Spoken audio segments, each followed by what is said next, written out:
did you actually get in some of these machines and find out what it was like? I mean, how did you prep for those kind of scenes? Just spun me around a lot. A lot of shaking, more spinning.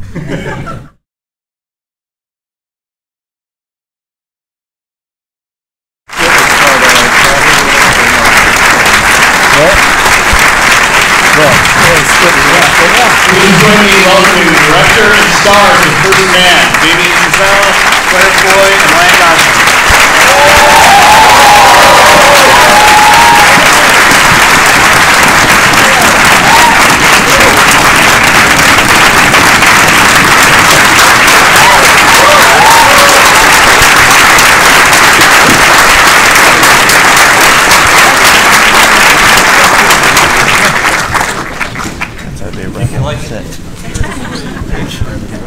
So, Damien and Ryan, I want to start with you guys because, as I understand it, you were working on this movie even before La La Land. So, what were the origins? Is the mic not on? Okay. What were the origins of it? How did the movie first come to you, and what was the sort of appeal of doing a Neil Armstrong film? On my orbital mechanics conversations with the craft service people. Ryan has a real interest.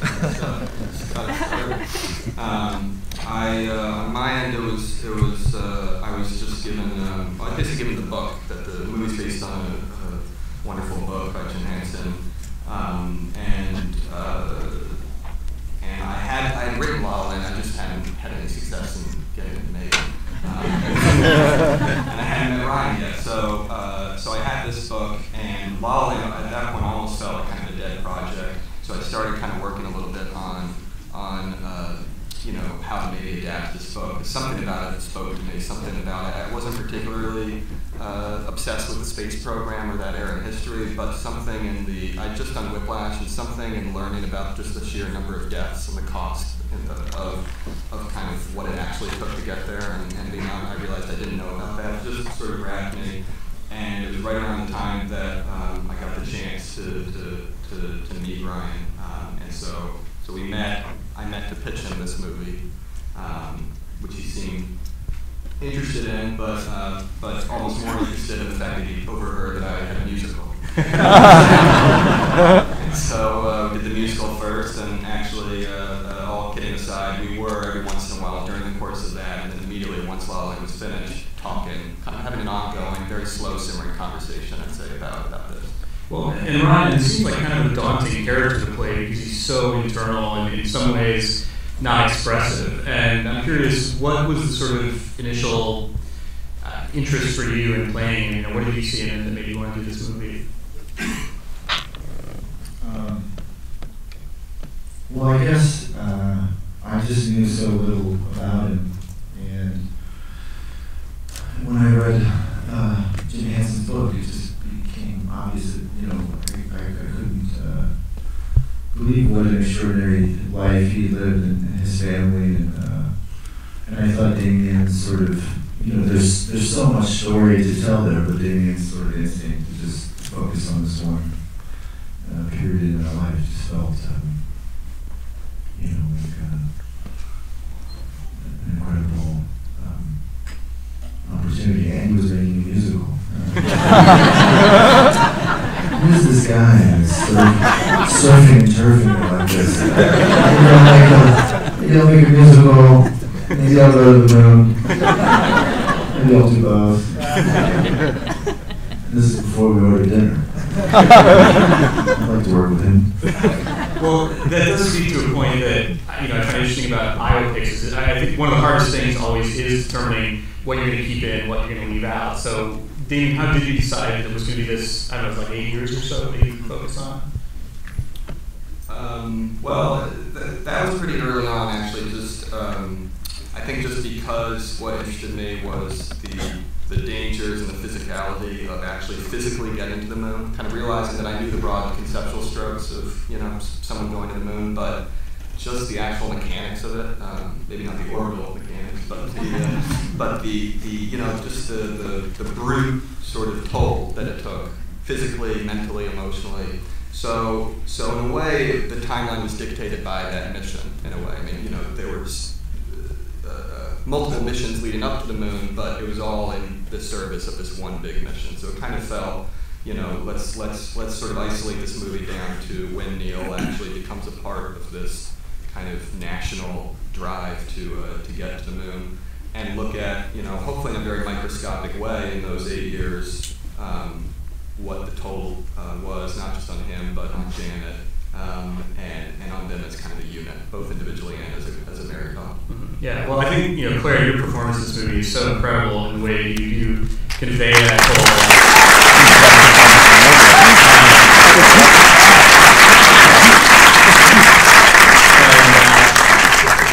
So I'm curious, when did the script come to you? What was your initial response to it? I think kind of the same as Ryan, really. I was surprised how little I knew. I had never thought of Neil Armstrong as a married man. So, it hadn't really occurred to me that he had a family or children or anything like that, because I suppose that's not anything that we ever saw, really. And I was really moved by it. I really kind of read it and I understood immediately the love that she had for her husband and that how she supported him and what he wanted to do, and then ultimately the sort of betrayal of that in whatever way that was, I suppose. And the loss of Karen very early on as well, that I kind of really, when I read it, really hooked me immediately within kind of the first couple of pages. And then I spoke to Damien, and that was that. And did you and Ryan, did both of you have access to the real people, some of the real people who they knew, and what did they give you? If so, like what did you learn from the people you talked to who were actually there? Everything, really. There was nothing, you had like so much information. You had all the technical, clever bits, and I just asked people mainly about their feelings. And what they had for breakfast and stuff. But everybody was so, Rick and Mark were beyond helpful to me, and I think to the entire movie, because Josh was talking to them when he was writing the script, and to Janet as well. Janet passed away this year, and so the family for me, that was it. They were, and her friends who I spoke to. But you had all the movement. Yeah, we had, Neil and Janet's sons, Mark and Rick, were extremely helpful and got a chance to meet Janet Armstrong before she passed away, and we were also able to go to the farm where Neil was born and meet his sister June and childhood friends of his, and just really was an incredible showing from the people who loved him. Just sort of, there was no detail too small that they didn't want to share, just on the chance that it might be helpful in some way, and they were, all of those personal things were, I don't know, I think were really inspiring for all of us, and some of them made it into the film, and some of them just sort of kind of found their way into the fabric of it. Well, and what kind of preparation do you have to do in terms of the astronaut stuff? I mean, did you actually get in some of these machines and find out what it was like? I mean, how did you prep for those kind of things? Just spun me around a lot. A lot of shaking, more spinning. We went to NASA, went to both Houston and the Cape, and I'm trying to think, I wish I had fun space camp stories. It's more fun to say we went to space camp. It was pretty overwhelming. It's just getting to go to those facilities and meet those people and see what they're working on now, and sort of they're trying to focus on the aspects that pertain to the film. It was just really, just really special experience. Well, one of the things I love about the movie is it has this really unusual juxtaposition of like the epic and the intimate. It's such a sort of intimate interior movie, but also this huge sweeping story. And I'm curious, Damien, for you, how you start that balance, and was it something you had to kind of keep in mind all the time? Was one aspect of it more important to you than another? Or? Yeah, I mean, in many ways, I really have to credit Ryan initially with sort of kind of honing in on that being really, I guess, to us what the movie was about, and Claire as well when she came on board. It became this sort of together they and the whole cast, but really they sort of became these kind of archaeologists, not just when it came to dealing with the talking with Neil's actual family, but just when it came to talking about scenes before we'd shoot them, shooting scenes. Of just trying to excavate little moments, the in-between moments that history normally obfuscates or sweeps away. And again, as they've said, we probably wouldn't have been able to do that without the help of the family and the kids actually remembering, this is what we ate for breakfast, or this is what our dad said to us the night he left for Apollo 11, or what our mom had to tell him to do. But I think in general, those were like the things that really we wanted to spend the most work on, because you that you have the broad canvas of from Earth to the moon, in terms of the scope of the story. So really, what was missing from what I knew about the story, what was missing from popular kind of I think accounts of it in the past, was maybe that sort of more granular, intimate detail. But it really, again, I think sort of fell on the cast and on Josh Singer, the writer, and people like that, just sort of carve those moments out. Well, the style of the movie is interesting because, La La Land was so much more kind of formal and classical, and I feel like here, in a weird way, you're kind of going back to your first movie, Guy and Alan and the Park Bench, a little more, where it's a little bit more kind of, again, very intimate, very handheld, very, very close and tight. What gave you the idea to shoot this movie that way?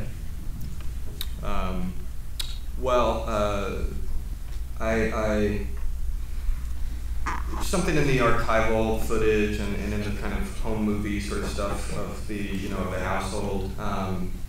It was definitely something that I think we all kind of were interested in. I definitely had to find a little bit of a balance between you don't want to tell the studio that's helping you do your big space movie that you want to shoot it like your 16mm student film that $50,000. So that became the secret reference for some of us.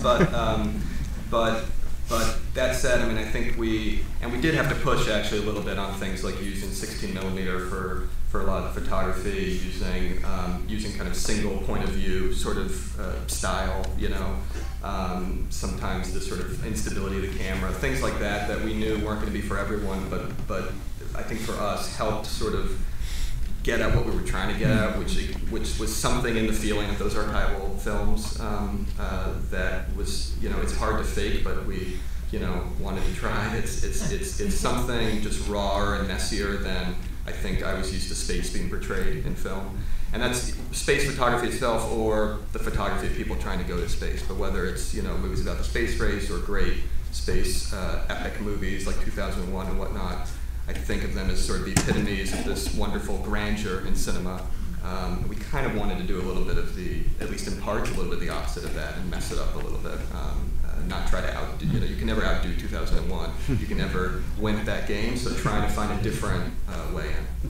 Well, and Claire and Ryan, how does that style affect your jobs when it is so intimate, the camera's so close all the time? So much of this movie is about very, very small gestures and expressions. Does that alter your approach at all? How conscious do you guys like to be of what the director's doing with the camera, and how do you sort of modulate your performance for it, or do you?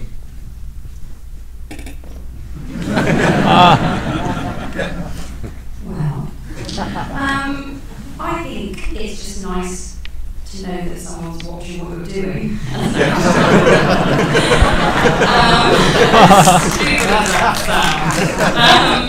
But that someone's paying attention, and Damien really pays attention all the time, absolutely everything. So you can be sat there twiddling your thumbs, and suddenly you'll find the camera looking at you and have to keep doing whatever it is I'm doing. But the whole set was all working at any time. Lean as the DOP was operating the camera, and so he was, whatever he was following was what was happening, I suppose. So you always had to be paying attention and kind of making sure that you were kind of in the moment. But we started by having 2 weeks of improvised filmed rehearsal, so we went straight into that. So it felt quite natural to kind of work that way. And I love documentary style. It means it's real. It means that you can't kind of manipulate it for whatever ends you might have, in your mind. You want it to be. You just have to be as real as humanly possible, and know the camera's a friend and not an enemy. Right. Yeah, some of my favorite things in the film are things that, that kind of conversation that, I forget which one of the boys it is, but that Claire's having on the bed with him about the fight that they had or something. I don't even know, it's just, it's so good. And, those, you just never get those sort of things. You couldn't write that, well, maybe some kind of, but, we didn't write that. And, just those sort of things that Damien is sort of like hunting for, and by starting the film off with this 2-week process where we just we're technically camera tests. They could never make the movie; it would be fine. There was no pressure on them. They ended up working their way into the film, and some of my favorite stuff. So it's a really lucky way to work, and you don't often get to work that way. Yeah, it's really beautiful the way this movie has so many moments to just feel captured on the fly. It's great. Well, I imagine we might have some questions from the audience out here. So, okay, I'll start back over here again.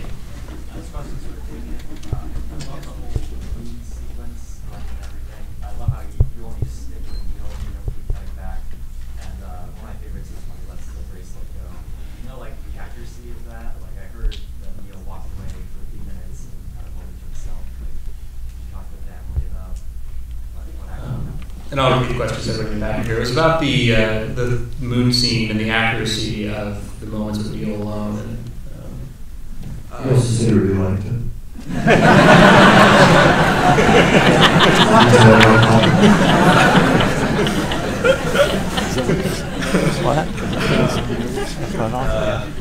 So first, thank you. Second, we talked with the family a lot about that. I mean, the idea of sort of kind of that question of what did Neil do. I mean, those people who know the sort of the history of the Apollo 11 moonwalk know that Neil went off for 10 minutes, as you're saying, to Little West Crater and stood by himself, kind of off schedule, it wasn't part of the schedule. It was a little odd for him, and came back and never really talked about what he did there, and never disclosed his flight manifest in terms of what he brought. So that led the biographer, Jim Henson, to do some digging, and he never got a clear answer. The closest he got was, because Neil would just, say, typical Neil, nothing. The closest he got was Neil's sister, June, who Neil was very close to, who we spent time with at that little farm in Ohio that Ryan was talking about, who said she likes to believe what he did there was leave something of Karen's on the moon. So that's where the idea came from, and we sort of ran with that. It's not something that we know for sure, but it did felt like something that we could all believe may have happened. Yeah, up in the back. Yeah, hi. I love that you zoomed in to show the ricketiness of the bolts and the teeniness of the time. When in the creative process did that actually? I'm a creator, and in my creative process, there's always that time where I start to see how things are going to develop. When did you know that you were going to start seeing the close-ups of the bolts and making us feel how old that felt? Well, it was definitely something. The first thing you said to me Yeah. when we met was like, the bolts were like, no. The bolts, right? We just shook the bolts.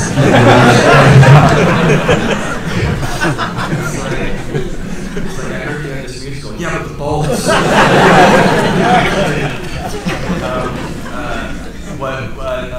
That said, I do remember even in that first conversation, at least talking about trying to capture the physical craziness of it, really. It felt like 50 years since the accomplishment, the success story has become so kind of ingrained that I think we collectively maybe forget how insane it was. I mean, how just really, truly, obviously amazingly courageous, but also potentially mentally questionable. Just what I have to say that.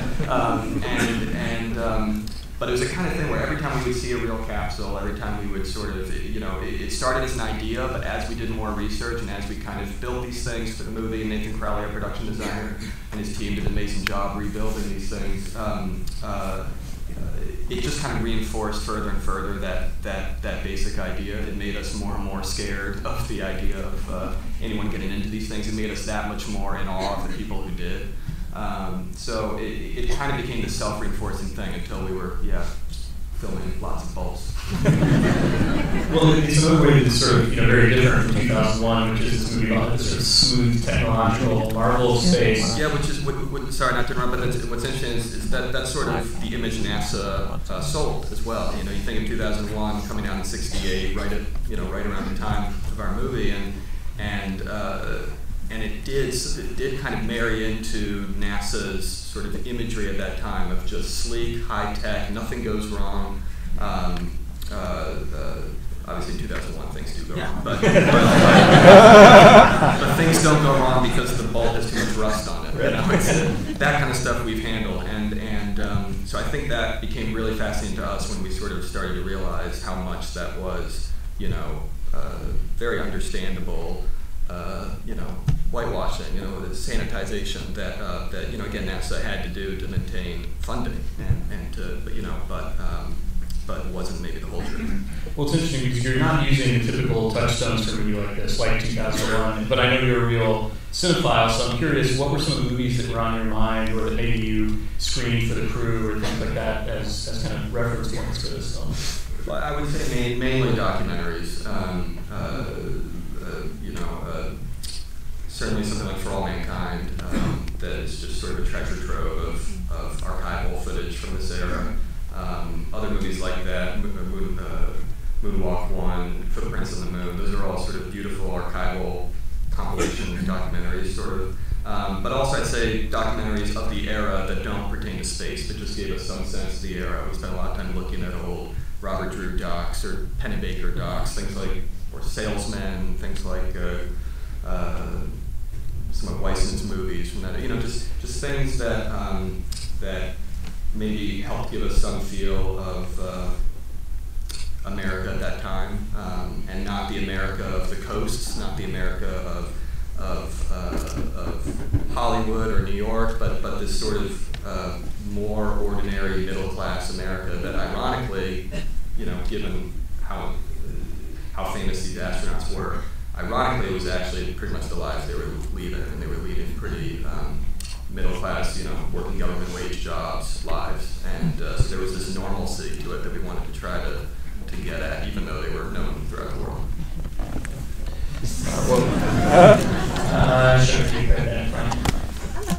This was brilliant and beautiful, and thank you all so much for your work. I have a ton of questions for everyone, but Damien, you and I met a couple months ago on the beach in Malibu, and the last thing I said to you was that I was looking forward to seeing you present one of your films here at the Aero, and here we are. So this is delightful. Yeah, thank you. I remember that.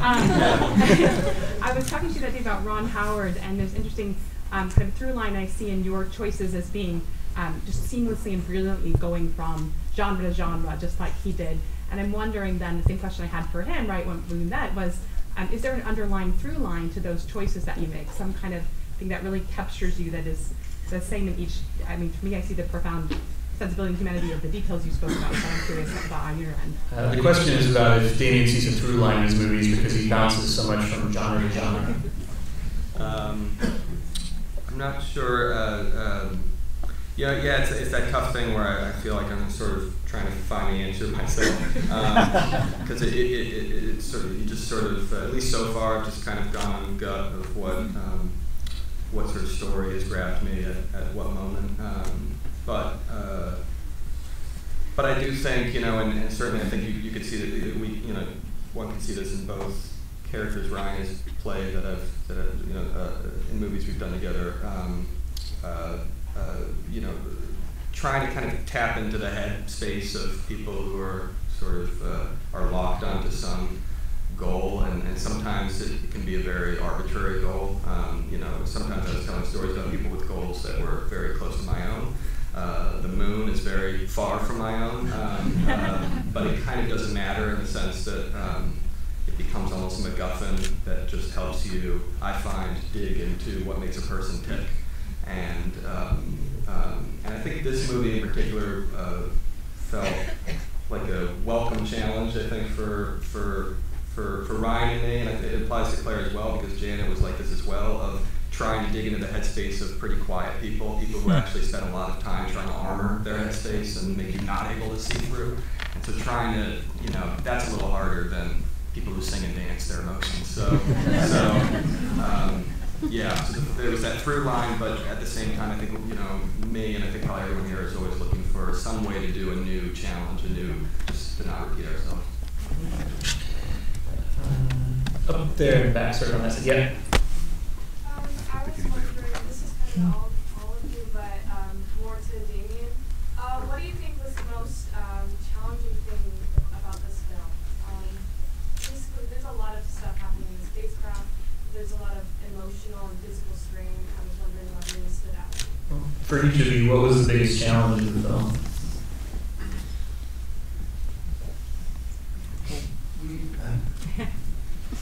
I think it's, that the people involved are going to see it. Especially Mark and Rick Armstrong.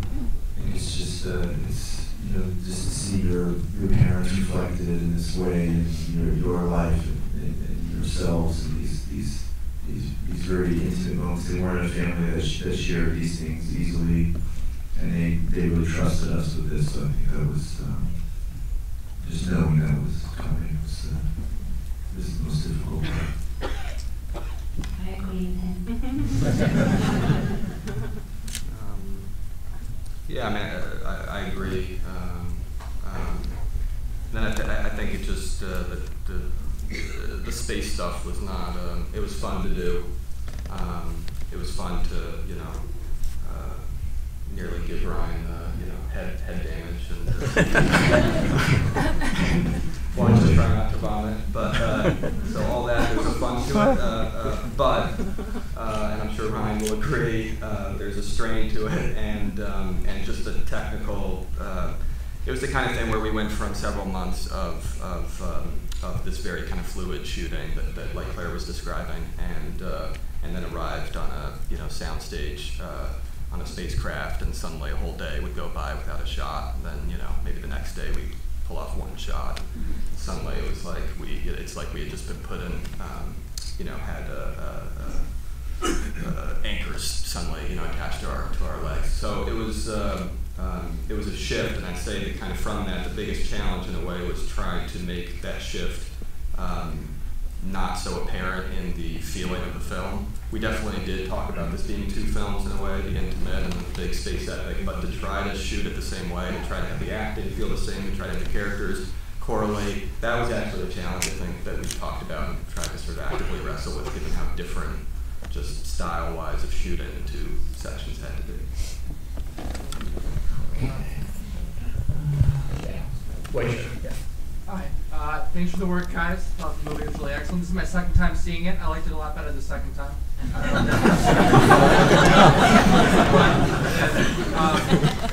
One thing you asked about, and I want to sort of ask follow-up about, as somebody who's trying to develop as a creator myself, a lot of this movie really makes use of the texture of the face a lot. you guys stay really tight, and I know that when you're shooting scenes on a soundstage and you're by yourself, acting really complex emotions is a really hard thing. And even when you're doing very tight scenes together, when you're staying really tight on the face and there's a lot being shown, is hard. So for all three of you guys, can you give us a little bit of perspective on how you sort of eliminated the barriers to make these really complex emotions come out in really beautiful ways in your faces that really we get to see in really beautiful ways on the big screen? The question for everyone was how they eliminated the barriers to allow their emotions in these spaces to come through on screen. It's easy, just work with Claire Foy.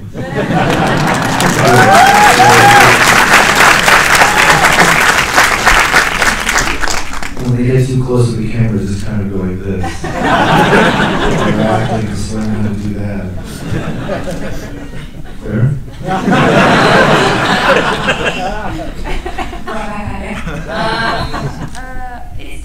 Damien did it all for us, really. There are, like, sometimes people are a bit scared of actors, I think, because they think they're sort of sometimes, I mean, I'm going to put this out there, they sort of think that they're an obstacle to making a film, as opposed to sort of there to help. Damien, I don't think you're afraid of actors. I think he realises that we're all in it together. And sometimes you feel like that, sometimes you feel like it's not a collaborative process, but Damien makes it for everybody. So that everybody in every single department has sorry, I didn't mean to crash you, it is entirely invested in what they're making.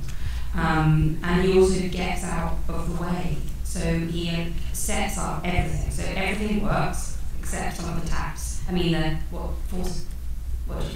we had a running issue with the faucet in the house. Every time I try to turn a tap on, faucet. Claire would know that I get very upset when the water wasn't going, so she would try to lie and pretend it was running. Working fine. And then she made the sound of the water. You can see her now. Everything else worked, so there was no real acting really. We just had to turn up and everything had been prepared for us to go and do it. So we just had to knock that side down, really. I think we got time for one or two more. Yes, one right there in the middle. Yes, two quick questions. One's for Damien about the music and especially the theremin, I think it is. Mm-hmm. And then Claire, when you said that you were, the character was betrayed, I was wondering if you could elaborate on that. So there's two questions. The first is for Damien about the music and the use of the theremin, and then for Claire to elaborate on revealing that the character had been betrayed. It's great to meet you.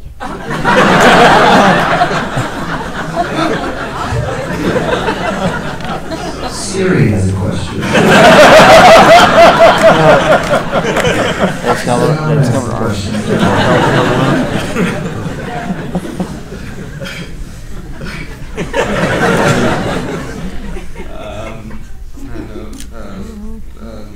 The theremin is, yeah, it was well, you know, I mean, ironically, Neil was a little bit of a theremin fan himself, and Ryan stumbled upon this track, Lunar Rhapsody, that Neil did in fact play when he was traveling to the moon, and was a little bit of a favorite between him and Janet. So we knew relatively early on that that was going to feature in some way in the movie, and it just kind of, I think it helped spark Justin Hurwitz, the composer, to kind of have his score reflect it, answer it, use some of the sounds from it. So not just the idea of using the theremin itself, but trying to counter the theremin with more orchestral sounds. It became this sort of mix of electronic and acoustic or old and new that felt just felt like an uneasy balance in a good way. That's the theremin. Yeah, I was quite glib about saying betrayal, but now I do stand by it.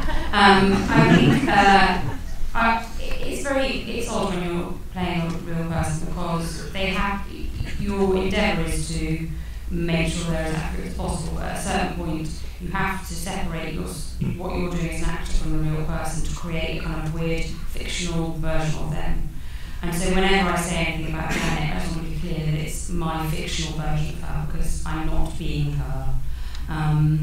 But that I felt in the fictional version of Janet's relationship with Neil was that there was an inherent betrayal in the fact that I think she felt they were in it together.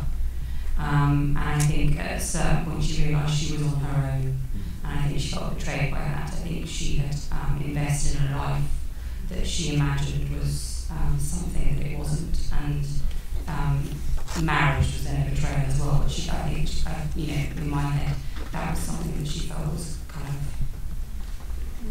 not what she signed up for. All right, well, we are out of time, unfortunately, but I want to thank you all for coming and talking.